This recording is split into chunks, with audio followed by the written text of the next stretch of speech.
خالق كل مكان مكين، أفضل الصلاة وأكمل السلام على سيد المرسلين وعلى آله الطيبين الطاهرين وأصحابه الأكرمين. أما بعد، فأعوذ بالله من الشيطان الرجيم.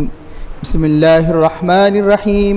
إن هذا القرآن يهدي للتي هي أقوم ويبشر المؤمنين الذين يعملون الصالحات أن لهم أجرا كبيرا وأن الذين لا يؤمنون بالآخرة أعتدنا لهم عذابا أليما.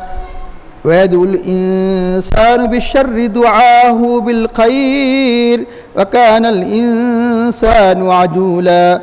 وجعلنا الليل والنهار آيتين فمحونا آية الليل وجعلنا آية النهار مبصرة لتبتغوا فضلا من ربكم ولتعلموا عدد السنين والحساب وكل شيء فصلناه تفصيلا وكل إنسان ألزمناه طائره في عنقه ونخرج له يوم القيامة كتابا يلقاه منشورا.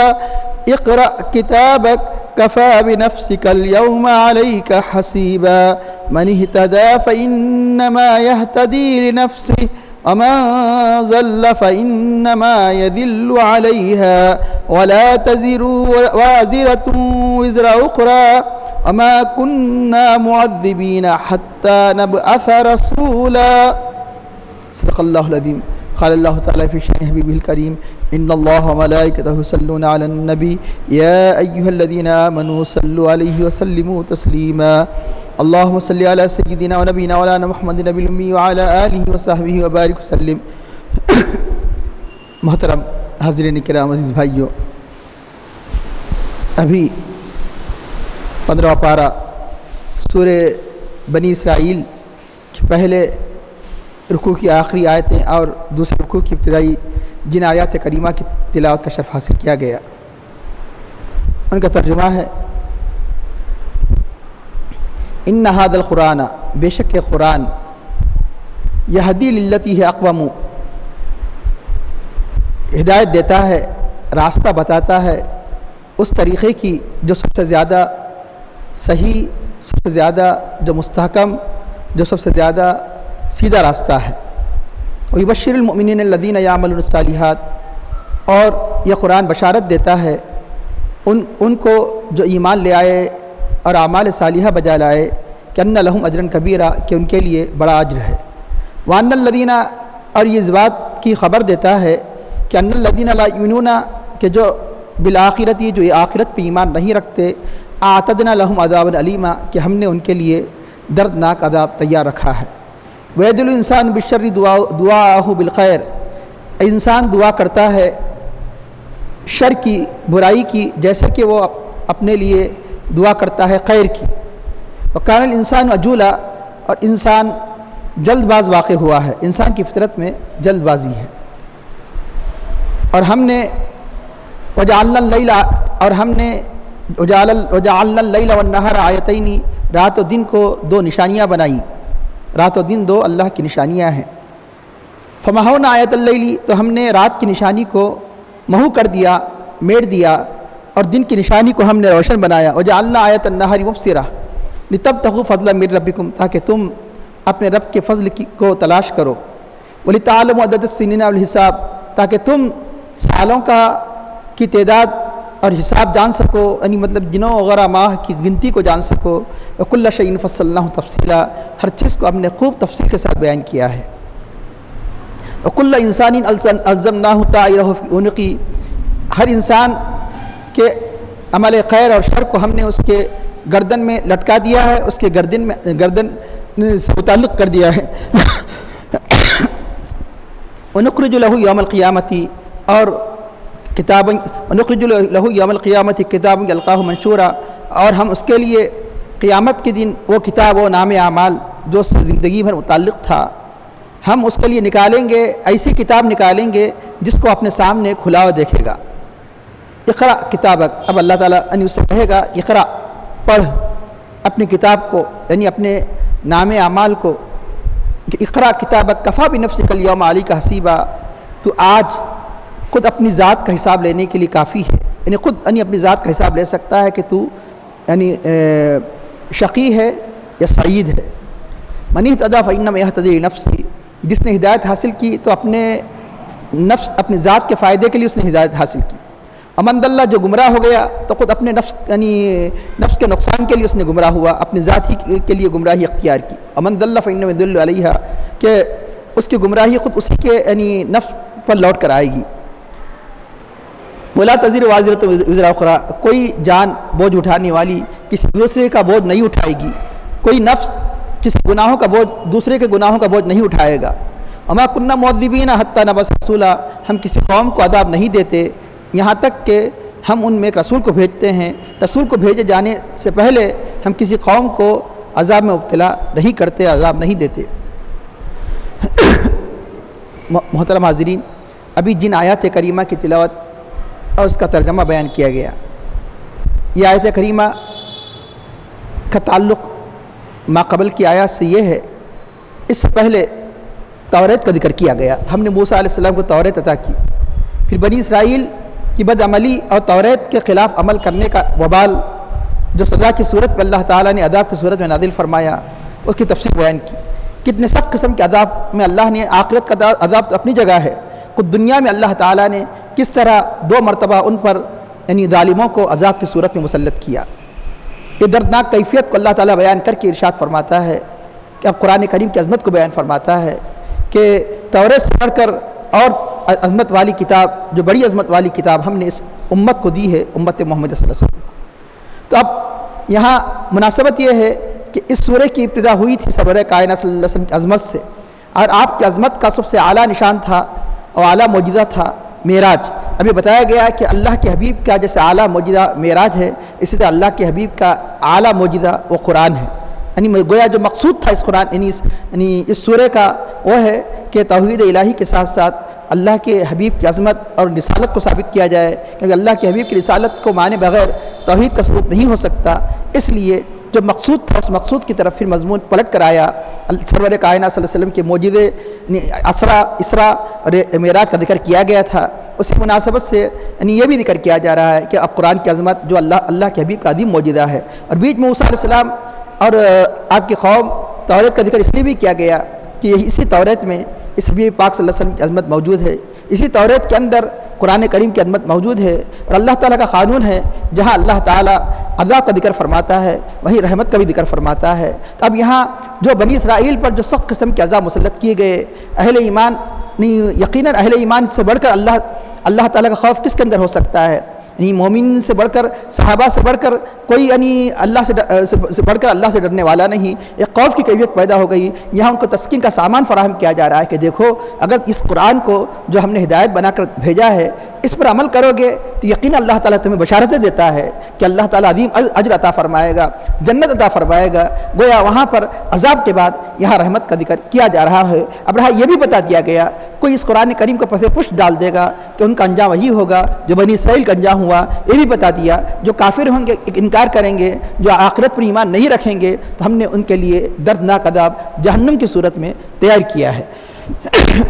ان حاضر قرآن کے بارے میں اللہ نے ایک مختصر سے کلمے قرآن کی عظمت کو بیان فرما دیا۔ قرآن کیا ہے؟ قرآن ہدایت دیتا ہے۔ کن کو ہدایت دیتا ہے؟ یعنی اس مطلق اس لیے رکھا گیا کہ توریت صرف بنی اسرائیل کے لیے نازل کی گئی اور سرور حضرت موسیٰ علیہ السلام کو صرف بنی اسرائیل کے لیے نبی بنا کر بھیجا گیا، لیکن یہ قرآن کسی قوم کے لیے نازل نہیں کیا گیا۔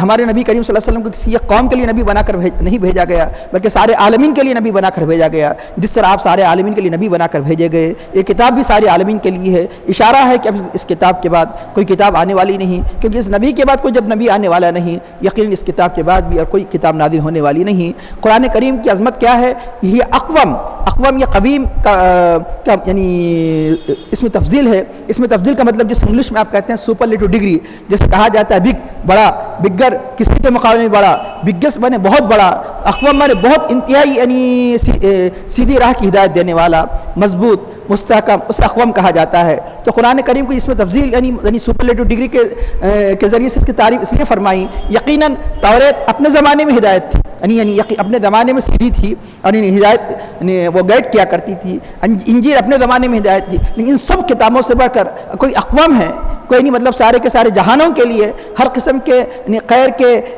اسباب کی تفاصیل جس میں بیان کی گئی، شر کی تفاصیل اس میں بیان کی گئی، تمام ماضی مستقبل کے سارے واقعات کی طرف اشارہ کیا گیا. ایسی کوئی جامع کتاب ہے تو قرآن ہی ہے. ان ھذا القرآن، جیسے کہ رسول سارے انبیاء کے معجزات جامع ہیں، اس طرح یہ کتاب بھی ساری آسمانی کتابوں کی جامع ہیں. ایک لفظ اقوام کے ذریعے سے اس کو بتایا گیا، اور یہ بتایا گیا کہ اقوام یہ کیا ہوا کرتا ہے، اس راستے کی ہدایت دیتی ہے جو اقوام ہے، جو راستہ قریب ہو، جو راستہ سہل ہو، اور جو راستہ قطرے سے خالی ہو، اسے اقوام کہا جاتا ہے. یہ بات اور ہے ہم اپنے کرتوت کی وجہ سے، ہم اپنے بد اعمالیوں کی وجہ سے ہم نے اس راستے کو پیچیدہ بنا دیا جو اسلام کا راستہ ہے. ورنہ اسلام کا راستہ تو بالکل سیدھا واضح ہے، اسلام کا راستہ بالکل اللہ کے قریب پہنچانے والا ہے. یہ بات اور ہے کہ ہم نے خود اپنے اعمال کی وجہ سے اسے پر خطر بنا لیا ہے. تو اللہ تعالیٰ فرماتا ہے کہ قرآن تو بالکل بالکل مستحکم اور بالکل راہ ہدایت کی ہدایت کے راستے کی ہدایت دیتا ہے.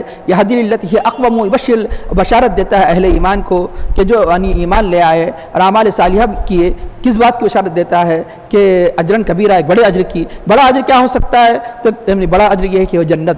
اب رہا یہ کہ دوسرے قوموں کے مقابلے میں اللہ نے ان کو یہ اجر عطا فرمایا کہ اگر یہ قوم امت محمد صلی اللہ علیہ وسلم ایک نیکی کرتی ہے تو 10 نیکیاں اس کے ثواب میں نام اعمال میں لکھی جاتی ہے، اور اللہ کی راہ میں ایک درہم و دینار خرچ کرتی ہے 700 گنا.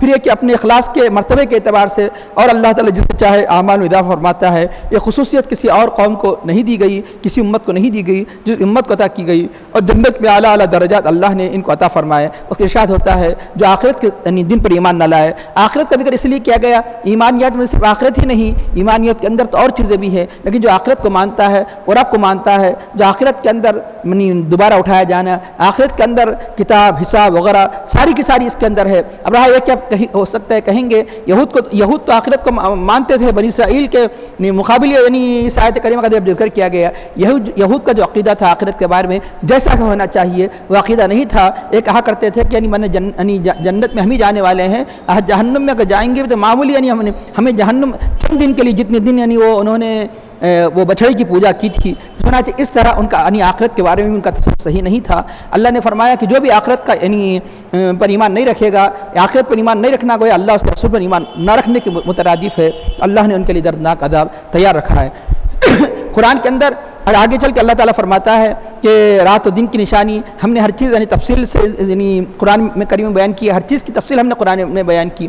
قرآن اقوام ہے اور قرآن میں ہر چیز کی تفصیل ہے. تو ایک بزرگ ایک عالم سوچنے لگے قرآن میں جب سب کچھ ہے تو حضور نبی کریم صلی اللہ علیہ وسلم کی پڑھتے پڑھتے حدیث سامنے آئی.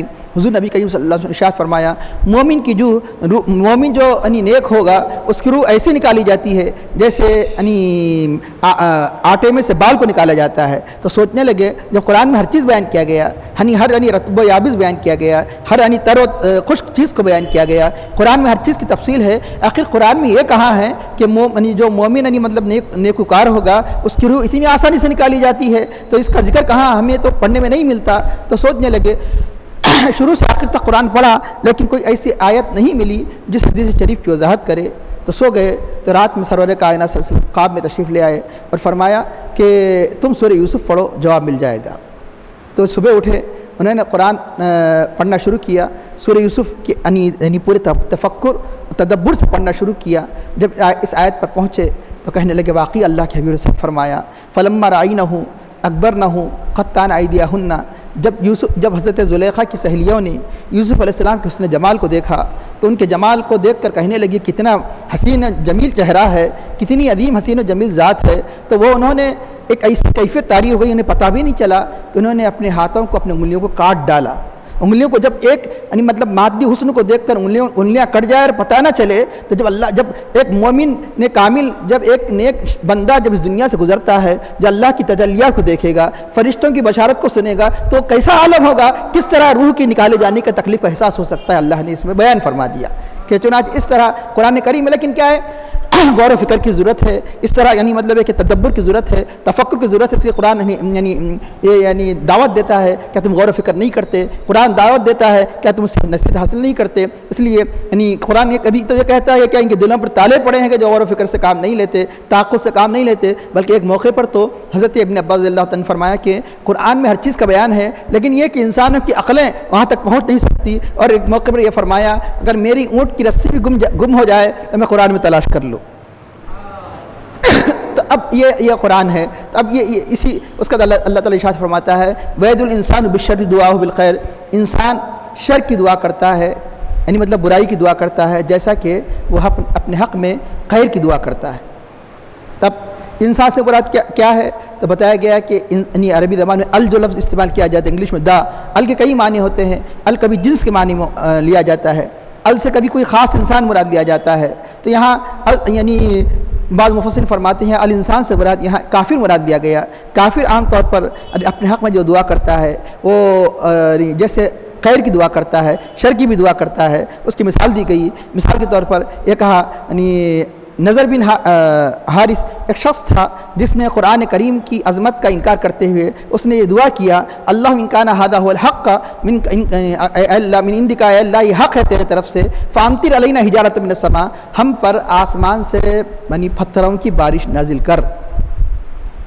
ہم اگر یہ قرآن حق ہے تو ہم مطلب یہ کہ اس کا انکار کرتے ہوئے، اس لیے مفسرین کرام نے ایک پیاری بات فرمائی، جب جیسے انسان خیر کی دعا کرتا ہے یا شر کی دعا کی بجائے یہ بھی کر سکتا تھا اگر یہ حق ہے تو اے اللہ ہمیں ہدایت عطا فرما دی، اگر یہ دعا کرتا تو ہدایت مل جاتی ہے، لیکن اس نے کیا کیا؟ یہ دعا کیا کہ اگر یہ حق ہے تو ہم پر اب رہا ہے کہ کیوں بارش نازل نہیں ہوئی؟ آپ جانتے ہیں کہ یہ اسی یعنی رکوع میں ہے، اسی آیت کے بعد یہ ہے اللہ تعالیٰ چاہتا تو ان کافروں کو ہلاک کر دیتا، لیکن کس لیے ہلاک نہیں کیا؟ اللہ تعالیٰ فرماتا ہے ما کان اللہ لیعذبهم وانت فیہم، اللہ ان کو عذاب نہیں دے گا کیونکہ آپ ان میں جلوہ فرما ہے۔ اے حبیب آپ ان میں جلوہ فرمائیں، آپ کے ہوتے ہوئے ایسا عذاب ان پر نازل نہیں ہو سکتا۔ تو چنانچہ اس لیے انسان یہ بتایا گیا کہ جس طرح خیر کی دعا کرتا ہے اپنے حق میں شر کی دعا کرتا ہے۔ اگر انسان سے مراد کافر مراد دیا جائے، انسان سے مراد اگر مطلق لے لیا جائے انسان کی جنس جس کے اندر کافر مومن شریک ہے، تو بسا اوقات انسان کسی چیز پر صبر نہیں کرتا، یعنی مطلب یہ کہ نہ تو رنج پر صبر کر سکتا ہے نہ تو راحت پر صبر کر سکتا ہے۔ مثال کے طور پہ یہی انسان ہے، مثال کے طور پر بہانہ کرتا ہے مجھ سے عبادت نہیں ہو رہی ہے، سخت گرمی کا عالم ہے، تسبیح نہیں ہو رہی، اے اللہ گرمی کو جلدی ختم کر دے، سردی لا لے۔ سردی میں یہ بہانہ کرتا ہے رات کی سردی کی وجہ سے مجھے فجر پڑھا نہیں جاتا، عشاء کو وضو نہیں کیا جا سکتا، انسان کسی چیز پر قائم نہیں رہتا۔ تو یعنی اور یہ بھی بتایا گیا کہ یہی نہیں بلکہ بسا وقت انسان ایک معنی یہ بھی بیان حدیث شریف سے بات ثابت ہے، کبھی انسان فرط غضب میں کہہ دیتا ہے، کیا کہہ دیتا ہے کہ اپنے بچوں کو تو تباہ ہو جائے، لیکن یہ کہ دل میں نہیں رہتی تباہی بات، لیکن بعد میں افسوس کرتا ہے جب تباہی کا وقت آتا ہے تو کہتا ہے کہ ارے میری دعاؤں کا نتیجہ ہے، نہ معلوم کہ کوئی بس ایسا وقت آ جائے جو قبولیت کا موقع ہے۔ جیسے جمعے کے دن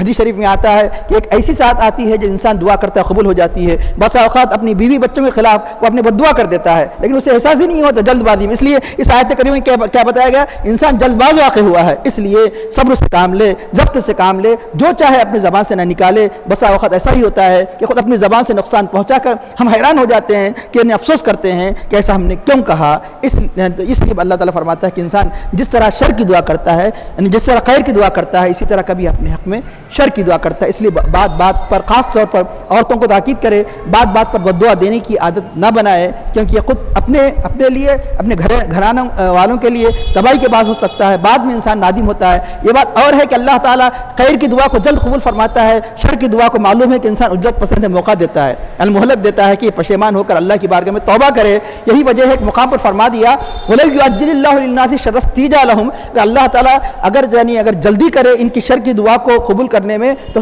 کبھی کہ ان کا کام ختم ہو جاتا۔ ایسے کئی اہم دعائیں کر دیتے ہیں، اور بسا اوقات انسان یہ بھی کرتا ہے کہ دعاؤں میں بھی حد درجہ افراد کرتا ہے، مطلب بہت بعض اوقات ناز میں آ جاتا ہے۔ ایسی دعائیں نہ کرے، انسان اپنی کیپیسٹی کو بھی دیکھے، انسان اپنی کیفیت کو بھی دیکھے۔ مثال کے طور پر ایک انسان ایک دعا کرتا ہے، آگے یعنی یہ دعا کرتا ہے کہ اللہ دنیا میں دیکھا جاتا ہے کہ جو یعنی مطلب ایک زمانے تک محنت کرتا ہے، محنت کرنے کا جب بوڑھا ہو جاتا ہے تو اسے پینشن دے دی جاتی ہے، یعنی مطلب ہے کہ اسے یعنی مطلب ہے کہ کام سے اس کو کام نہیں دیا جاتا، تنخواہ دی جاتی ہے۔ تو اللہ میں نے بہت تیری عبادت کی، اب مجھے معاف فرما۔ کہنے کا مقصد یہ تھا کہ بہت دعا قبول ہو گئی، دعا قبول ہوئی، نماز معاف ہو سکتی، دعا قبول ہو گئی، وقت قبولیت کا تھا، اس لیے ایسی دعا نہ کرے. کیوں؟ جب صبح اٹھا تو دیوانہ ہو گیا، ایسا دیوانہ کہ جس پہ نماز ضروری نہیں. تو چنانچہ دعا کیسی قبول ہو گئی کہ دیوانے پر، مجنون پر نماز نہیں. مثال کے طور پہ کوئی آدمی 6 گھنٹے سے زیادہ بے ہوش ہو، یعنی 5-6 نمازوں سے زیادہ بے ہوش ہو جائے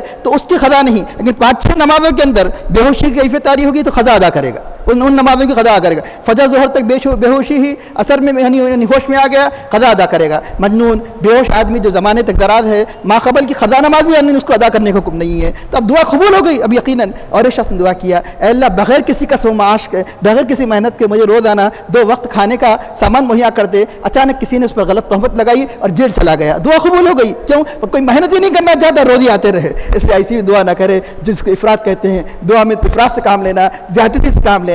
اس لیے بھلائی یہ ہے دعا ایسی کرے جو دعائیں معصور ہو. معصور یعنی احادیث کریمہ میں آئے وہ دعا ہے. اس لیے ان دعاؤں کی افضلیت بتائی. نہیں معلوم کہ ہم کیا دعا کر رہے ہیں، اس لیے یا تو بزرگوں نے جو دعا کی ہے ان دعا کے کلمات کو اختیار کرے، یا دعائیں معصور ہے جو قرآن جو احادیث کریمہ میں. اب رہا ہے کہ ہم عادت بنا لیے کہ وہ اتنے ہی دعا کرے، ورنہ حدیث شریف میں ہر قسم کی دعا موجود ہے. اب رہا ہے کہ یعنی ہم وہ کھول کر نہیں دیکھتے. احادیث کریمہ میں مستقل چیپٹر ہوتا ہے، مستقل باب ہوتا ہے، کتاب الدعوات، دعاؤں کا باب. اللہ کے حبیب صلی اللہ علیہ وسلم نے ہر قسم کی دعا مانگی ہے، ہر قسم کی دعا. یعنی مطلب بیماری سے لے کر یعنی جو مسائل دین و دنیا کے انسان کے لیے درپیش ہوتے ہیں، ہر قسم کی دعائیں. لیکن صرف ایک ہی موقع پر انسان دعائیں کرتا ہے، عام طور پر حج کے موقع پر. کیا حجی دعا کے لیے ہے؟ اس کے علاوہ دعا کرنے کے لیے نہیں ہے. اور حج کے موقع پر عموماً وہاں حاجیوں کو بہت سے یعنی مطلب ہے کہ عرب کیا کرتے ہیں، وہ دعائیں جو عموماً احادیث سے تفصیل سے آئے ہیں، یعنی 20-40 صفحے پر مشتمل ہے، وہ دعائیں تقسیم کرتے ہیں. تو ان دعاؤں کا اہتمام جیسے حج کے موقع پر کرتے ہیں. خالی وقت بھی دعا کرے. ایسے بہت سے دعائیں ہیں، اس لیے دعا کرنے بھی احتیاط کرے.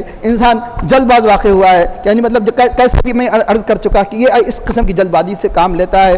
کبھی کچھ تو آگے چل کر رات و دن کا ذکر کیوں آیا، اس کا ربط کیا ہے؟ اس کا ربط یہ آیا ہے کہ یہ دنیا میں انسان ایک حالت پر رہنے والا نہیں. اب رات ہے، دن آنے والی ہے. دن ہے تو کیا رات ہمیشہ کے لیے نہیں ہے؟ دن ہمیشہ کے لیے نہیں ہے. جیسے یہ عالم کا نظام میں تغیر و تبدل ہوتے رہتا ہے، اس طرح انسان کا نظام میں بھی تغیر و تبدل ہوتا ہے. کبھی راحت کا زمانہ آتا ہے، کبھی خوشی کا زمانہ آتا ہے، کبھی مشکل کا زمانہ آتا ہے. مشکل کے زمانے میں صبر کرے اور راحت کے زمانے میں شکر کرے. یہ انسان کی جیسے رات و دن کا نظام ایک جیسا نہیں، انسان کی اپنی حالت بھی ایک جیسی نہیں. انسان کی حالتیں تبدیل ہوتی رہتی ہے. اس لیے آگے چل کر رات و دن کا ذکر کیا گیا. اور اب رہا یہ انسان سے مراد وہ انسان جو دعا سے تعلق رکھنے والا ہے تو بات صاف ہے. انسان سے مراد نفس انسان، جو سارے انسانوں کے اصل کون ہے؟ حضرت آدم علیہ السلام. ان کی فطرت میں، انسان کی فطرت میں خود جلد بازی رکھی گئی. یہ کیا معنی ہے؟ ایک روایت یہ بھی آتی ہے حضرت آدم علیہ السلام جب روح انسان کی جو داخل ہوتی ہے سب سے پہلے سر سے داخل ہوتی ہے. تو چنانچہ حضرت آدم علیہ السلام کی روح جب سر سے داخل کی گئی، یہاں تک کہ ہوتے ہوتے جب ناف تک پہنچی تو جب اپنے آپ کو دیکھا تو یہ ایک طاقتور سمجھنے لگے اور یعنی احساس ہونے لگا کہ اللہ نے کتنی بڑی نعمت عطا فرمائی. ابھی یعنی صرف ناف تک آئی، پیٹ تک آئی تو اٹھنے لگے. اٹھتے ہی گر گئے کیونکہ ابھی روح نیچے نہیں اتری تو پھر کیسے کھڑے ہوں گے. تو اس لیے بتایا گیا کہ کان الانسان عجولا، انسان کی فطرت میں کچھ جلد بازی رکھ دی گئی. اور کیونکہ انسان کی جو پیدائش جو ہوئی ہے وہ عصر کے دن یعنی عصر کے وقت یعنی کب یعنی جمعے کے دن یعنی جو آخری جو بنایا گیا انسان بنایا گیا. یعنی اتوار، پیر، منگل ہر ایک کی تفاصیل روایات میں ملتی ہے. فلاں دن فلاں بنایا گیا، فلاں دن فلاں بنایا گیا. جیسے شنبے کو نور پیدا کیا گیا. انسان کب پیدا کیا گیا؟ کیونکہ ہفتے کے دن کوئی چیز بنائی نہیں گئی عالم کی. اتوار سے نہیں بنائی، دن کی ابتدا ہوتی ہے. اس لیے عربی زبان میں سب سے پہلا دن کون سا ہے؟ اتوار. اسے یوم الاحد، یوم الاحد یعنی مطلب ہے کہ جو تھوڑی سی عربی جانتے ہیں، یوم الاحد کا مطلب فرسٹ ڈے، یعنی مطلب ہے کہ پیدائش کا فرسٹ ڈے ہے یوم الاحد. یوم الاثنین سیکنڈ ڈے، اس کا ہوتے ہوتے یوم الجمعہ، یوم السبت. یوم الجمعہ پر یعنی تمام کی تمام یعنی مخلوقات کی پیدائش مکمل کی جاتی ہے. تو بتایا گیا کہ جب عصر ہوئی تو ان کو فکر ہونے لگی کہ اب یہ دن ختم ہو رہا ہے کہ یعنی گویا یہ اشارہ ان کو مل گیا کہ جمعے تک ساری تخلیق کا معاملہ ہو جائے. ابھی پوری جب روح یہاں تک آئی تو کہنے لگے اے اللہ جلدی سے جلدی رات آنے سے پہلے میری اس تخلیق کو تکمیل فرما دے، اس روح کی تکمیل کو تکمیل فرما دے. اللہ عالم بالصواب. انسان کے اندر یہ بتایا گیا کہ کان الانسان عجولا، انسان کے اندر جلد بازی رکھی گئی. تو اس کا ارشاد ہوتا ہے کہ دعا کے بارے میں ایک روایت یہ بھی آئی ہے. اور ایک اہم بات سنو کہ اللہ والوں کا غضب اور ہمارے غضب میں بہت بڑا فرق ہوتا ہے. اللہ والے اپنی ذات کے لیے غصہ نہیں کرتے. یہ دعا ہوا غضب کا معاملہ کب ہوتا ہے؟ دعا بدعا کا معاملہ غضب کے وقت ہوتا ہے نا. غضب کے وقت انسان جو چاہے کہہ دیتا ہے. تو یہ بتانے کے لیے کہ ساری دنیا کا غضب اللہ کے حبیب کے غضب کے برابر نہیں ہو سکتا. نبی کے غضب کے یعنی کبھی مثلیت کا دعویٰ نہیں کر سکتا. یہ بات اور ہے کہ توازن آپ نے فرمایا کہ میں بشر ہوں، مجھے بھی غصہ آتا ہے اس حدیث شریف میں. لیکن یہ لوگ نوٹ کر لے کہ جب حدیث شریف پڑھتے ہیں یہ بھی دیکھے ہمارے غصے میں ان کے اللہ کے حبیب کے غصے میں کتنا بڑا فرق ہے. اب یقیناً اللہ کے یعنی حبیب کی اتباع کرنے والوں کا غصہ اپنے ذات کے لیے نہیں ہوا کرتا ہے، بلکہ ان کا غصہ صرف یعنی رب کی رضامندی کے لیے ہوتا ہے. اس لیے حدیث شریف میں آتا ہے کہ پہلے اس روایت کو سننے سے پہلے اس روایت کو ذہن نشین کر لیجیے تاکہ اچھی طرح سمجھ میں آ جائے، کیونکہ عظمت نبی کا معاملہ ہے. تو بتایا گیا کہ اللہ کے حبیب کبھی بھی اپنی ذات کے لیے انتقام نہیں لیا کرتے تھے. جب اللہ تعالیٰ کے حدود میں سے کسی حد کی ہتک کی جاتی، یعنی جو ممنوعات میں سے کسی ممنوع کو یعنی مطلب یہ کہ اس کو توڑا جاتا، تو جب غضب میں آتے تو اس کے لیے آپ انتقام لیا کرتے تھے. اس لیے کبھی آپ نے کسی کے حق میں بد دعا نہیں کی. لیکن جن صحابہ کو 70 صحابہ جو ایک مقام پر اللہ کے حبیب صلی اللہ علیہ وسلم تبلیغ کے لیے بھیجا تھا، قرہ صحابہ کو انہوں نے شہید کر دیا، تو باضابطہ نماز فجر میں آپ نے ان کے لیے ہلاکت کی دعا فرمائی، جس کو آپ بد دعا کہتے ہیں کہ نبی کے اعتبار سے بد مت فرمو، نبی کی ہر دعا نیکی ہوا کرتی ہے.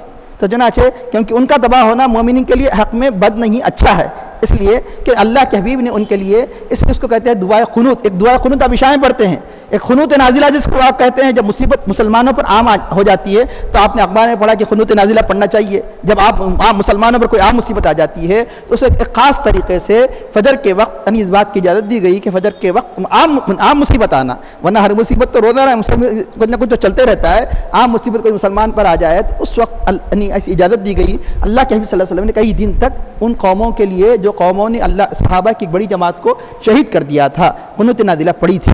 تو یہ کس لیے کی تھی؟ اپنی ذات کے لیے نہیں، اپنی ذات کے لیے کبھی نہیں کیا. جو کچھ کیا تو اللہ کی محبت میں کیا.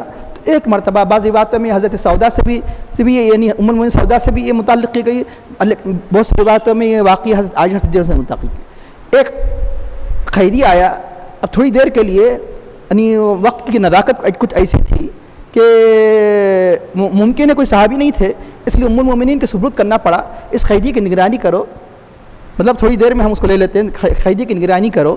تو اللہ کے حبیب صلی اللہ علیہ وسلم نے حضرت عائشہ صدیقہ رضی اللہ عنہ یا حضرت سودا رضی اللہ عنہ کے سپرد اس قیدی کو کیا. تھوڑی دیر کے بعد اللہ کے حبیب آئے، فرمایا کہاں ہے قیدی؟ تو فرمایا کہ میں فلاں عورت سے باتیں کر رہی تھی، تو باتوں میں ایسا گم ہو گئی کہ مجھے خیال ہی نہیں رہا کہ قیدی کدھر چلا گیا. تو اس وقت آپ نے فرمایا کہ تمہارا ہاتھ کٹے یا تمہارا ہاتھ کا برا ہو، کیونکہ عموماً کوئی بھی کام ہاتھ ہی سے کیا جاتا ہے نا. تو بعض روایتوں میں آتے ہیں اسے باندھ دیا گیا تھا، تو اس نے عام طور پر جو چور مجرم رہتا ہے وہ خواہ کے مطلب ہے کہ اپنے آپ کو مظلوم کی طرح ثابت کرتا ہے. مجھے کھول دیا جائے تو جب یہ بھی بتایا گیا کہ کھول دیا، اس کی رسی کو ڈھیلا کر دیا گیا تو بھاگ گیا، یہ بھی بتاتے ہیں. اس لیے ہاتھ کے بارے میں یہ دعا کی آپ نے. اور یہ اللہ کے حبیب نے اپنے ذاتی لیے نہیں کی، کیونکہ اللہ کے حدود کی یعنی حفاظت کرنا ہے. یہاں پر اللہ کی حدود کیا ہے؟ جو مطلب ظالم ہے اسے پکڑا جائے، جو قیدی ہے اس کو یعنی مناسب اس کا مطلب ہے کہ اس سے یعنی مظلوم کے لیے اس کا حق لیا جائے وغیرہ وغیرہ. اس لیے آپ کے زبان اقدس سے یہ دعا نکل گئی کہ تمہارا ہاتھ کا برا ہو، تمہارا ہاتھ کٹ جائے. اب اس کے بعد ہوا یہ کہ تھوڑی دیر کے بعد اس کے بعد صحابہ کو بھیجا گیا، قیدی کو تلاش کیا گیا. روایتوں میں آتا ہے کہ قیدی مل گیا. اب اس کے جب اپنے مکان میں تشریف لے آئے سرور کائنات صلی اللہ علیہ وسلم، تو حضرت عائشہ صدیقہ رضی اللہ تعالیٰ عنہ بار بار اپنے ہاتھ کو پلٹ رہی دیکھ رہی ہے. اور تم ایسا کیوں کر رہی ہو؟ تو حضور نے پوچھا کہ تم ایسا کیا کر رہی ہے یا رسول اللہ؟ آپ نے ایک ایسی دعا کی ہے، مجھے ڈر ہے کہ کہیں اس دعا کا اثر ظاہر نہ ہو جائے. ہاتھ کے بارے میں دعا کی تھی نا آپ نے، کہ دعا کی تھی مجھے ڈر ہے کہ کہیں، کیونکہ اللہ کے حبیب کی ہر دعا قبول ہوتی ہے. اسی وقت حضور نبی کریم صلی اللہ علیہ وسلم نے یہ دعا فرمائی، اے اللہ میں عائشہ صدیقہ کی وجہ سے سارے مسلمانوں کو نعمت مل گئی، سارے صحابہ کو. اے اللہ میں جس کسی مسلمان کے بارے میں دعا کیا ہوں یا دعا کرتا ہوں ان کے لیے لعنت کی، بد دعا کی، وہ دعا ان کے گناہوں کے پاکی کا سبب کر دے. اب یہ سارے کے سارے اہل ایمان، سارے صحابہ کے لیے سارے، اگر میں کسی مسلمان کے حق میں اے اللہ اگر میں بد دعا کر دوں، ہلاکت کی دعا کر دوں مسلمان کے حق میں، تو وہ دعا ان کے حق میں رحمت بنا دے اور ان سے گناہوں کے پاکی کا سبب بنا دے. تو ہمارے غضب اور اللہ کے حبیب کے غضب میں کتنا بڑا فرق انداز لگائیے.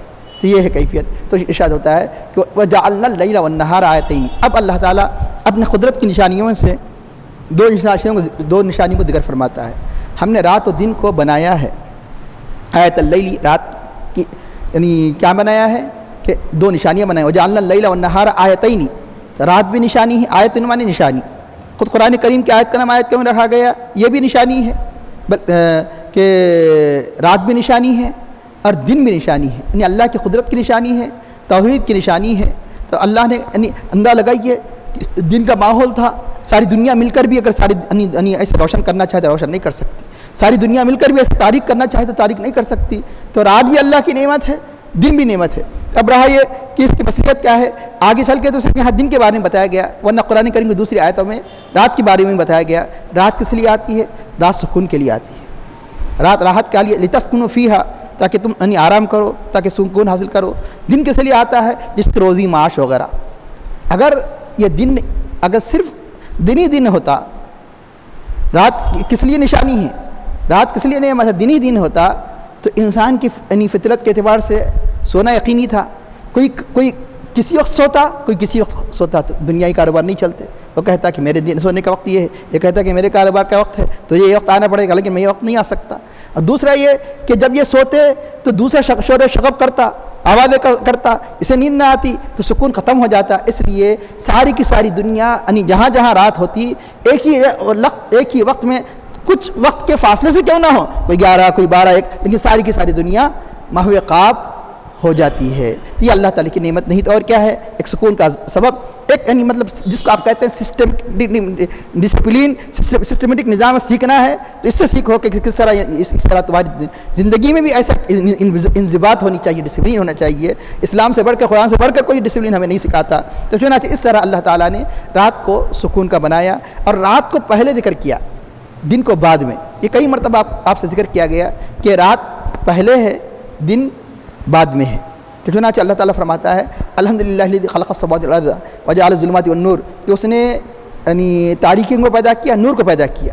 تو اب رہا یہ کہ یہی وجہ ہے کہ جب رات پہلے ہے تو یہ بالکل طبیعی ہے کہ ہماری تاریخ کب شروع ہوتی ہے؟ جیسے ہی رات شروع ہوتی ہے, مغرب سے ہماری تاریخ شروع ہوتی ہے, مغرب سے تاریخ شروع ہوتی ہے. تاریخ کب تک چلتی ہے؟ دوسرے دن کی سورج غروب ہونے تک. جیسے مثال کے طور پر اس سے بھلی ہوئی وضاحت کی گئی کہ غیر مسلموں ہندوؤں کے پاس جو تاریخ شروع ہوتی ہے یعنی طلوع فجر شمس سے شروع ہوتی ہے, اور انگریزوں کے پاس نہ رات سے شروع ہوتی ہے نہ دن سے شروع ہوتی ہے, آدھی رات سے شروع ہوتی ہے. یہ مطلب 12 بجے نہ تو رات کی ابتدا ہے نہ تو دن کی ابتدا ہے. اگر معقولیت اگر ہے تاریخ میں تو مسلمانوں کی تاریخ میں معقولیت ہے. تو چنانچہ اور ایک وجہ میں اس سے ولی بتایا گیا, ہمارے پاس عام طور پر جو اعتبار ہوتا ہے وہ قمری تاریخوں کا ہوتا ہے, اور دوسروں کے پاس یعنی عیسوی تاریخ یعنی جس کا تعلق سورج سے ہے. وجہ یہ ہے کہ ہمارا کیلنڈر ہمیشہ کے لیے آسمان میں ہے, ان کے کیلنڈر کو تیار کرنا پڑتا ہے. کیوں؟ اس لیے کہ یعنی چاند کے طلوع ہونے سے لے کر غروب ہونے تک کی کیفیات. اب یہ بات اور ہے کہ ہم کیلنڈر پر ڈپینڈ ہو گئے اس لیے ہم نہیں جانتے, ورنہ اس زمانے کے لوگ چاند کو دیکھ کر جان لیتے تھے یہ کون سا چاند ہے. آج بھی 14ویں کا چاند 13ویں کا چاند قریب تو جان سکتے نا, ہم ڈوب گیا تو جانتے سورج نہیں کہ کم از کم یا 29 ہوگا یا 30 ہوگا, یا جب شروع طلوع ہو رہا ہے تو جان سکتے پہلی ہوں گی نہیں تو دوسری ہوں گی, لیکن 10ویں نہیں ہو سکتی, 8ویں نہیں ہو سکتی. یہ تو یقینی بات ہے. تو ہماری جنتری ہمیشہ آسمانوں پر ثبت ہے, ان کی جنتری آسمانوں پر ثبت نہیں ہے. اور کون سی جنتری؟ قمری جنتری ہمارے کے لیے طبعی جنتری ہے, جو چاند سے پتہ چلتا ہے کہ کیا تاریخ ہے, لیکن سورج سے کسی تاریخ کا پتہ نہیں چل سکتا, سورج سے کسی تاریخ کا پتہ نہیں چل سکتا. یہ تو چنانچہ اس لیے یہ بھی مصلحت ہے جو یعنی. اب رہا یہ کہ دن کی بھی اہمیت ہے. دن کی اہمیت کیا ہے؟ نمازوں کے اوقات چاند سے مقرر نہیں کیے گئے, نمازوں کے اوقات جو یعنی مقرر کیے گئے تو وہ سورج سے مقرر کیے گئے. کہ مطلب یعنی فجر کب تک ہوگی, عصر کب تک ہوگی, ظہر کب ہوگا, سارا نظام کیا ہے, کس سے؟ سورج سے متعلق کیا گیا. اس لیے بتایا گیا کہ رات کی نشانی سے مراد ایک تفسیر میں بیان کیا گیا چاند مراد لیا گیا, اور دن کی نشانی سے مراد کیا لیا گیا؟ سورج مراد لیا گیا. ایک رات سے مراد صرف رات ہی مراد لیا گیا ایک تفسیر میں, دن سے مراد دن ہی مراد لیا گیا. اور لیکن ایک رات کی اصل سب سے بڑی نشانی ہے وہ چاند ہے, اور دن کی بڑی نشانی کیا ہے؟ سورج ہے. اس لیے ہم نے رات کی نشانی یعنی چاند کو بھی ہم نے ہماری یعنی قدرت کی دلیل بنایا, دن کی نشانی سورج کو بھی ہم نے اپنی قدرت کی دلیل بنایا. وجعلنا اللیل والنہار آیتین. لیکن اب رہا یہ کہ جو رات کی نشانی ہے وہ چاند ہے, فمحونا, ہم نے اس کو مٹا دیا.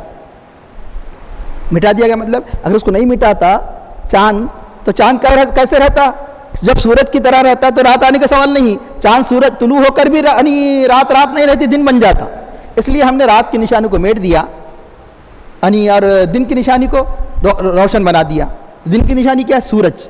تو بتایا گیا. ایک روایت میں یہ بھی آتا ہے جب چاند و سورج کو پیدا کیے گئے دونوں کی روشنی اتنی ہی تھی. 70% روشنی اس کی بھی تھی, 70% روشنی اس کی بھی تھی. اللہ نے فرمایا حضرت جبرائیل علیہ السلام یا ملائکہ کو کہ اس پر پر مار کر اس کی 69% روشنی کو نکال دو. کس کی روشنی کو؟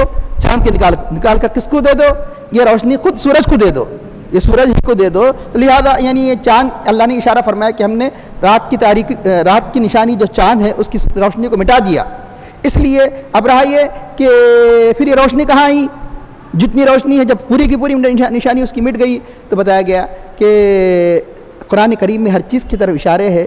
یہ بھی اشارہ ہے کہ سورج کی چاند کی اپنی روشنی نہیں, یہ سورج کی روشنی ہے. سورج کی روشنی سے چاند روشن ہوتا ہے. تو گویا یہ اشارہ کر دیا گیا کہ چاند بھی جو روشنی حاصل کرتا ہے اور سورج سے روشنی حاصل کرتا ہے. ایک اشارہ اس میں یہ بھی ملتا ہے. فما ہونا آیت اللیلی, اور دن کی کو کیا بنا دیا؟ دن کی نشانی کو دیکھنے والا, کہ مطلب جس سے انسان دیکھ سکتا ہے, مبصرہ. اس کا یہ بھی اشارہ ہے رات کے بعد دن آتا ہے. اشارہ کر دیا, اوپر کہا گیا کہ جو انسان پریشانی میں دعا کرتا ہے, مصیبت میں دعا کرتا ہے, یہ سوچ لے کہ صبر کر, اللہ تعالیٰ کی بارگاہ میں رجوع ہو. کیوں؟ اس لیے کہ رات کے بعد دن آنا یقینی ہے. کوئی رات چھوٹی ہوتی ہے, کوئی رات بڑی ہوتی ہے, کوئی مصیبت چھوٹی ہوتی ہے, کوئی مصیبت بڑی ہوتی ہے, لیکن جو اللہ کی بارگاہ میں رجوع ہوگا یقیناً یعنی راحت کا سورج یقیناً طلوع ہو کر رہے گا. جیسے ہر رات کے بعد دن آنا یقینی ہے, ہر مصیبت کے بعد راحت کا آنا بھی یقینی ہے. تو چنانچہ اب رہا یہ کہ صبر نہ کرنے کی وجہ سے اب رہا یہ کہ وہ راحت کا ثواب نہیں ملے گا وہ مصیبت کے اختیار کرنے, لیکن جو صبر کرتا ہے اسے یعنی اس مصیبت کا ثواب بھی اللہ تعالیٰ عطا فرماتا ہے. اس کا ارشاد ہوتا ہے کہ کیوں رات و دن کو بنایا؟ لتعلموا عدد السنین, یہ سورج اور چاند کیوں بنائے؟ تاکہ تم سالوں کے حساب کو جان سکے. سال یعنی مطلب ہے کہ اگر یہ نہیں ہوتے تو سالوں کا حساب کا پتہ نہیں چلتا. وہ حساب کہہ کر یہ بتایا گیا کہ سال ہی کا حساب نہیں ہوتا, دن و رات کا بھی حساب ہوا کرتا ہے, مہینے کا حساب ہوا کرتا ہے, ہفتے کا حساب ہوا کرتا ہے, تاکہ تم یعنی ایک تو سالوں کا حساب, سالوں کی تعداد کو جان سکے اور مکمل حساب کو جان سکے. اگر یہ دن اور رات کا معاملہ نہیں ہوتا, چاند و سورج کا ایک سے اوقات کا معاملہ نہیں ہوتا, مزدور کی مزدوری دینا مشکل ہو جاتا. یعنی کیسے متعین کی جاتی؟ جو تنخواہ جو آپ کو ہر ماہ ملتی ہے اور تنخواہ کا معاملہ مشکل ہو جاتا. کیسے نہیں 1 مہینہ 2 مہینہ مقرر کیا جاتا, 1 مہینہ 2 مہینہ اس نظام کے ذریعے سے مقرر کیا گیا. اللہ کی بڑی اس میں نشانیاں رکھی گئی کہ اور وعدے کا وقت کا مسئلہ مشکل ہو جاتا. رات و دن نہیں ہوتے, یعنی تو کون سا وعدہ کیا جاتا کہ کب تک دیا جائے, سب ایک ہی جیسا ہوتا تو مشکل ہو جاتا نظام. یہ تو گھڑیاں تو بعد میں نکلی ہے, ورنہ اتنے ہزاروں سال تک جو دنیا تھی تو گھڑیاں وڑیاں نہیں تھیں نا. تو چنانچہ یہ بتایا گیا کہ کل شیء فصلناہ تفصیلا, ہر چیز کو ہم نے قرآن کریم میں کھول کر بیان کیا ہے. اس کا ارشاد ہوتا ہے کہ کل انسان الزمناہ طائرہ فی عنقی, ہر انسان کے گلے میں اس کی قسمت کو لٹکا دیا گیا ہے. لٹکا دیا گیا کا مطلب یہ ہے کہ جو انسان کے لیے جو چیز لکھ دی گئی, شقاوت و سعادت ہمیشہ اس سے, جیسے کوئی چیز گلے میں لٹکا دی جاتی ہے تو گلے سے چمٹی رہتی ہے, وہ ایسے ہی نیک عمل بھی انسان سے چمٹا ہوا ہے جو اس کو تقدیر میں لکھ دیا گیا, بد عمل بھی انسان سے چمٹا ہوا ہے جو اس سے جدا ہونے والا نہیں ہے. لیکن آپ یہ نہیں کہہ سکتے کہ جب یہ لکھ دیا گیا تو یہ عمل کیوں کرے. تو چنانچہ اللہ نے یہ نہیں دیا لکھ کے تمہیں یہ پڑھنے کے لیے نہیں دیا کہ پڑھو, یہ لکھ دیا گیا, بلکہ ہر ایک کو یہ بتایا گیا کہ ہر ایک کے لیے وہ عمل آسان کر دیا گیا جس کے لیے وہ پیدا کیا گیا. ہر انسان کے لیے وہی عمل آسان کر دیا گیا جس کے لیے پیدا کیا. کوئی یہ نہیں کہہ سکتا لکھ دیا گیا تو عمل کرنے کی کیا ضرورت ہے. یہ بھی لکھ دیا گیا ہے کہ یہ کہے گا, بہانہ کرے گا, لکھ دیا گیا عمل کی کیا ضرورت ہے. اس لیے یہ بھی لکھ دیا گیا کہ عذاب قبر مبتلا ہوگا, یہ بھی لکھ دیا گیا کہ نزا کی سختی میں مبتلا ہوگا, یہ بھی لکھ دیا گیا کہ حشر کی سختی میں. کیوں؟ یہ بہانہ کر کے عمل نہیں کیا اس نے, کہ جب لکھ دیا گیا تو عمل کی کیا ضرورت ہے. یہ بھی لکھ دیا گیا ہے ہر چیز. صحابہ نے پوچھا تھا جب سب کچھ لکھ دی گئی تو پھر یہ دوا کیوں, علاج کیوں؟ فرمایا یہ بھی تقدیر میں سے, یہ بھی لکھ دیا گیا کہ بیماری آئے گی, دوا کھائے گا, شفا یاب ہوگا, یہ بھی لکھ دیا گیا, یہ بھی خود تقدیر میں سے ہے. یہ بھی لکھ دیا گیا ایک شخص کہا گا کہ بیماری جب اللہ نے بھیجی ہے دوا کیوں کروں, لہٰذا یہ بھی لکھ دیا گیا کہ دوا نہیں کرے گا اس لیے شفا بھی نہیں ملے گی, یہ بھی لکھ دیا گیا. تو ہر چیز تقدیر سے ہے. اسی طرح بتایا ہے کہ ہر چیز کا انسان کا نیک عمل بھی بد عمل بھی اس سے چمٹا ہوا ہے, ہم نے اس کو یعنی اس سے لگا دیا ہے, اس کے گلے میں لٹکا دیا. گلے میں لٹکا دیا گیا ایک سمجھانے کے لیے ہے کہ اس کا عمل اس سے جدا نہیں ہوتا. یہاں تک کہ قبر میں بھی یہی چیز, جب روح ختم ہو جائے گی تو حقیقت ظاہر ہو کر آ جائے گی. حقیقت کیسے ظاہر ہو کر آ جائے گی؟ وہی نیک اور بد عمل اس سے پہلے کئی مرتبہ بتایا گیا ہے قبر میں انسان کی صورت میں نمودار ہو جائیں گے. بد صورت بد شکل میں یعنی بد عمل ظاہر ہو کر آ جائے گا, اور نیک صورت اور انتہائی جمیل صورت میں اس کا نیک عمل ظاہر ہو کر آ جائے گا. اور قیامت کے دن میں ہر ایک چیز کی صورت ہوگی. تو چنانچہ بتایا گیا. ہاں البتہ ایک اہم بات یہ ہے, جیسے لفظ طائر بتایا گیا, طائر سے یہ مرادی معنی اس کے یعنی عمل بد عمل خیر عمل شر عمل خیر کے معنی لیے گئے، اور لفظی طاہر کے معنی ہے پرندہ۔ ہم نے لفظی معنی نہیں کیا جائے گا یہاں پر کہ ہم نے ہر انسان کے گلے میں اس کے پرندے کو لٹکا دیا گیا، اس لیے قرآن ڈکشنری سے نہیں آتا۔ قرآن سمجھنے کے لیے اس لیے کیا بولتے ہیں یعنی روایات وغیرہ کی روشنی کے بغیر قرآن نہیں سمجھا جا سکتا۔ ڈکشنری کے ذریعے سے قرآن سمجھیں گے تو مسائل پیدا ہو جائیں گے، کہ ڈکشنری کے اعتبار سے ہم نے ہر انسان کے گلے میں اس کے پرندے کو لٹکا دیا ہے۔ قرآن کس کے محاورے کے مطابق اترا؟ قرآن عربوں کے محاورے کے اعتبار سے۔ عربی زبان کس کی تھی؟ عربوں کی تھی۔ ان کے محاورے میں خیر و شر کے لیے جو تعبیر کی جاتی تھی طائر میں پرندہ۔ ہر زبانی زبان میں کچھ محاورے ہوتے ہیں، کچھ ضرب الامثال ہوا کرتے ہیں، وہ یعنی مطلب کہ کہ انسان کو اس سے واقفیت کے بغیر یعنی کلام کو نہیں سمجھ سکتا۔ تو یہاں طائر سے کیوں خیر و شر عمل خیر و شر مراد لیا جاتا ہے؟ بات یہ ہے کہ عربوں میں یہ غلط طریقہ تھا، یعنی جب یعنی بد فعلی نیک فعلی پرندوں سے لیا کرتے تھے، ہوتے ہوتے پرندہ اگر سے یعنی کوئی لی جائے نہ لی جائے، ہر عمل خیر و شر کو وہ ہوتے ہوتے طائر کہنے لگے۔ مثال کے طور پر جب نکلتے، لیکن اس سے منع کیا گیا، روایات میں سے منع کیا گیا، جب انسان نکلتا دروازے سے درخت پر پرندہ ہوتا تو پرندے کو ہلاتا، پرندہ اگر سیدھے طرف جاتا تو سمجھتا کہ میرا کام بن جائے گا اور چلا جاتا اپنے کام کے لیے۔ پھر اگر پرندہ بائیں طرف جاتا، اب اس کے اپنے بائیں طرف جاتا تو سمجھتا کہ میرا کام نہیں ہوگا، وہ واپس پلٹ جاتا کہ یہ یعنی منحوس ہے، میں جس کام کے لیے جا رہا ہوں یہ وقت منحوس ہے، اس سے منع کیا گیا۔ جیسے آج بھی لوگ یعنی مطلب ایک جہالت کا شکار ہو کر بلی اگر راستہ کاٹ دیتی ہے تو پلٹ جاتے ہیں کہ میرا کام نہیں ہوگا، چنانچہ اس طرح منع کیا گیا اس سے۔ تو قرآن کریم میں لفظ کئی جگہ یعنی استعمال کیا گیا، تو ارشاد ہوتا ہے کہ نخرج ہوتے ہوتے عربوں میں پھر ہر خیر و شر کے عمل کو لفظ طائر کہہ دیا گیا۔ اس کا ارشاد ہوتا ہے کہ نخرج له یوم القیامت، پھر وہ جو نوشتے کو نکالا جائے گا اس کے لیے۔ بتایا گیا کہ جب انسان مر جاتا ہے تو فرشتے کیا کرتے ہیں؟ انسان کے مرنے تک اس کے نام اعمال لکھتے ہیں، کہ داہنے طرف جو فرشتہ ہے اس کے خیر یعنی اعمال صالح کو لکھتا ہے، جو بائیں طرف کا فرشتہ ہے اس کے اعمال سیئہ کو لکھتا ہے۔ تو اس کے بعد یہی جب کتاب تیار ہو جاتی ہے، جو اس کا اپنے جس کو نام اعمال کہا جاتا ہے، اس کو لپیٹ کر رکھ دیا جاتا ہے۔ روایتوں میں آتا ہے کہ عرش وغیرہ کے نیچے جہاں بھی اس کی جگہ مقرر ہے وہاں فرشتہ رکھ دیتا ہے، کب تک؟ جب تک کہ یہ میدان محشر میں نہ آئے۔ جب میدان محشر میں آتا ہے تو ہی نوشتے کو اپنا کھلا ہوا دیکھا پاتا ہے، کہ اپنے سامنے بالکل کھلا ہوا۔ اللہ تعالیٰ فرماتا ہے اس کے لیے قیامت کے دن نخرج له کتاب نکالیں۔ کون سی کتاب؟ خود ان کے عمل کی وجہ سے تیار ہوئی تھی، اب وہ کتاب اپنے سامنے کھلا ہوا دیکھے گا۔ اگر آج کل کے زمانے میں سمجھنا آسان ہے، دن بھر یعنی صبح سے شام تک آپ کی تمام حرکتوں کی ویڈیو لی گئی، اور دوسرے دن کیا کی گئی؟ وہی کتاب، وہ ویڈیو کو کھول دیا گیا، ویڈیو کو یعنی مطلب ہے کہ کمپیوٹر پہ کھول دیا گیا، تو جو حرکتیں اس میں دیکھے گا تو کہے گا ارے وہ قرآن کریم کی آیت ہے سورہ مالی حاضر کتاب، اس کتاب کو کیا ہو گیا؟ لا یغادر صغیرۃ ولا کبیرۃ الا احصاها، یہ کتاب کیسی ہے، نہ چھوٹی چیز کو چھوڑتی ہے نہ بڑی، سب کا ریکارڈ رکھتی ہے۔ جب یہ ویڈیو قیامت کے دن بتائی جائے گی، کہے گا کہ یہ نام عمل کیسا ہے، نہ چھوٹا چھوڑتا ہے نہ وہ بڑا۔ جیسے کوئی ویڈیو کو دیکھ کر یہ کیسی بلا ہے کہ جو میں نے مجھے پتہ ہی نہیں تھا، دن بھر جو میں نے کرتوتے کیے تھے، نہ چھوٹی کو چھوڑا ہے نہ بڑی کو چھوڑا ہے، سب کا ریکارڈ کر دیا ہے۔ اگر آپ کو معلوم ہو جائے کہ کسی یعنی مطلب تفریح یا محفل میں آپ کی ویڈیو رکھی جا رہی، اپنے آپ کیسے مہذب ہو جاتے؟ کوئی ایسی حرکت نہیں کرتے کہ جو آپ کی طرف انگلی اٹھے، مسلسل آپ کی کئی گھنٹوں تک ریکارڈنگ کی جا رہی ہے، بلکہ ہو سکے تو تکلفاً اپنے آپ کو اچھا بنانے کی کوشش کرتے ہیں۔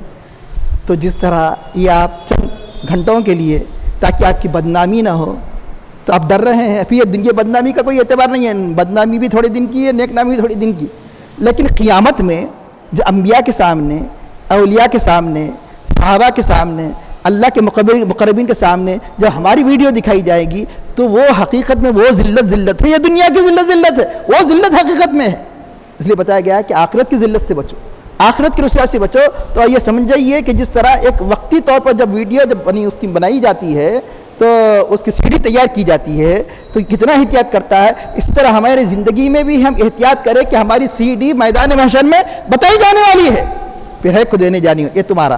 تو بتایا گیا کہ جس کے بائیں اپنی ہاتھ میں دیا جائے تو سمجھ جائے کہ اس کی شامت آ گئی، بدکار کا نام اعمال بائیں ہاتھ میں دیا جائے گا، نیکوکار کا نام اعمال دائیں ہاتھ میں دیا جائے گا، اور نخرج لہ کوئی وہ کتاب اس کے سامنے رکھ دی جائے گی۔ اب رہا یہ یہ بتایا گیا، یہ اسی کو کہا گیا کہ اب اس کے بعد اللہ تعالیٰ فرمائے گا اقرا کتابک، اپنی کتاب پڑھ، خود پڑھ لے، اب پڑھ کے وکفا بنفسک الیوم علیک حسیبا، تو ہی آج حساب کے لیے کافی ہے، تو خود کہہ سکتا ہے کہ میں نیک ہوں یا بد ہوں، میں نیک ہوں یا بد ہوں۔ کیوں کیا گیا؟ اللہ علیہ وسلم، اس کی کیا ضرورت تھی؟